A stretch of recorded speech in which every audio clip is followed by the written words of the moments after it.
एक बार अर्जुन को अहंकार हो गया कि वही भगवान के सबसे बड़े भक्त हैं। उनकी इस भावना को भगवान श्री कृष्ण ने समझ लिया। अर्जुन का अहंकार तोड़ने के लिए एक दिन भगवान उन्हें अपने साथ घुमाने ले गए। भ्रमण करते समय उन दोनों की मुलाकात एक गरीब ब्राह्मण से हुई।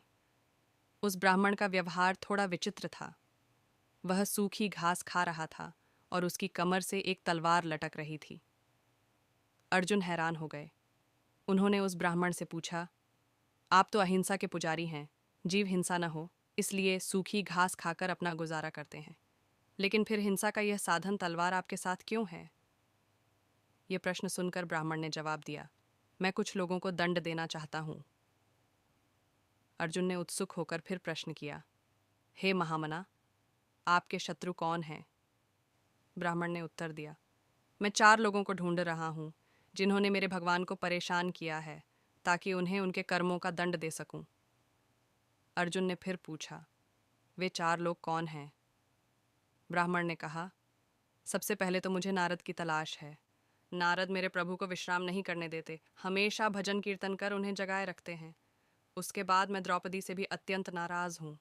उसने मेरे प्रभु को ठीक उसी समय पुकार लिया जब वह भोजन करने बैठे थे। उन्हें उसी समय भोजन छोड़कर उठना पड़ा ताकि पांडवों को महर्षि दुर्वासा आर्षि के शाप से बचा सकें। इतना ही नहीं, द्रौपदी ने मेरे आराध्य को झूठा भोजन खिला दिया।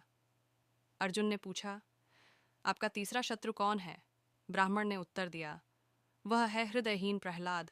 उस धृष्ट के कारण मेरे भगवान को गरम तेल के कड़ाहे में प्रवेश करना पड़ा, हाथी के पैरों तले कुचला जाना पड़ा और अंत में खंभे से प्रकट होने के लिए विवश होना पड़ा।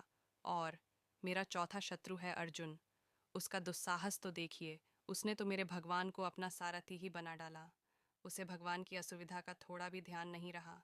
इससे कितना कष्ट हुआ होगा मेरे आराध्य भगवान श्री कृष्ण को। ये सब बताते बताते उस गरीब ब्राह्मण की आंखों से आंसू बहने लगे। उस गरीब ब्राह्मण की ऐसी निस्वार्थ भक्ति देखकर अर्जुन का सारा अहंकार पानी की तरह बह गया। उन्होंने भगवान श्री कृष्ण से क्षमा मांगते हुए कहा, मेरी आंखें खुल गईं प्रभु। इस जगत में न जाने आपके कैसे कैसे अद्भुत भक्त हैं। मैं तो उनके आगे कुछ भी नहीं हूँ। यह सुन भगवान श्री कृष्ण मुस्कुराने लगे।